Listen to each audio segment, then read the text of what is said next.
In that case, second, if that medium has exactly the same water concentration as the cell, there will be no net movement of water across the cell membrane. Such solution is known as isotonic solution. So water across the cell membrane in both direction of the amount going in is the same as the amount go out. So no overall the movement we are going to be observe in case of isotonic solution, because the concentration of water inside and outside the cell is same. So no movement we are going to be observed in the case of isotonic solution.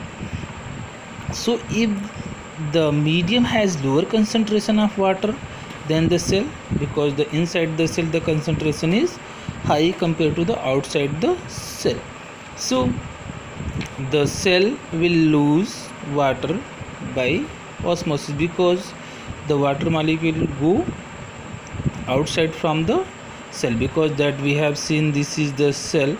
So water move from inside to outside the cell, because inside the cell water concentration is high. So by the process of exoosmosis, that water is going to be lost and cell is going to be shrink, and so that type of solution is called hypertonic solution. In this case, water will leave the cell and enter, therefore the cell will be shrink.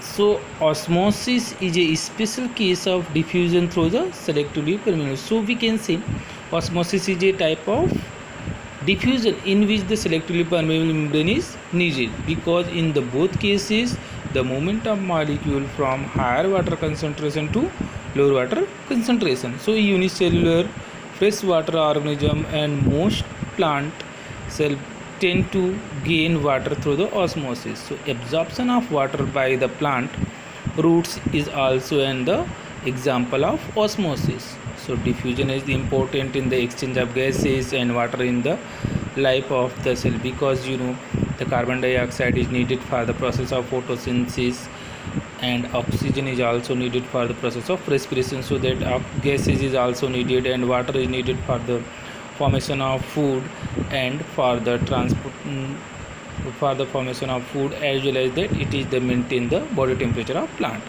So cell also obtain nutrients from its environment.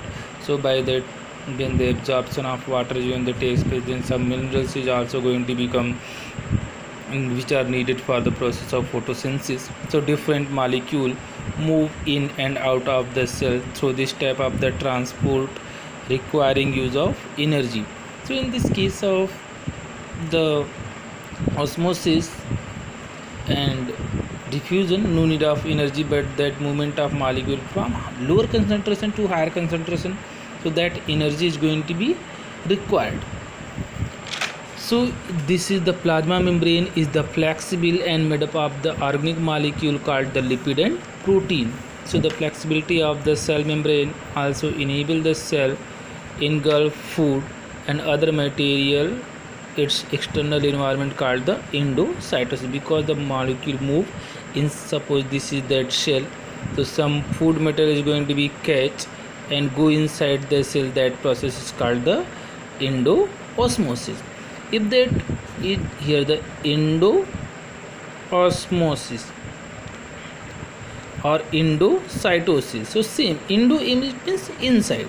Here in that the process of catching of food, the material is going inside the cell, that is called the endocytosis, because the movement of molecule inside the cytoplasm, that is called the endocytosis. If that molecule move from inside to outside, is called the exocytosis.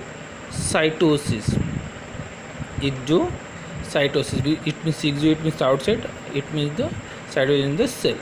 Okay, so this is the same process. Amoeba is acquire its food through the process of endocytosis. Like that, some waste material is going to be removed by the cell by the process of exocytosis. Okay, thanks a lot.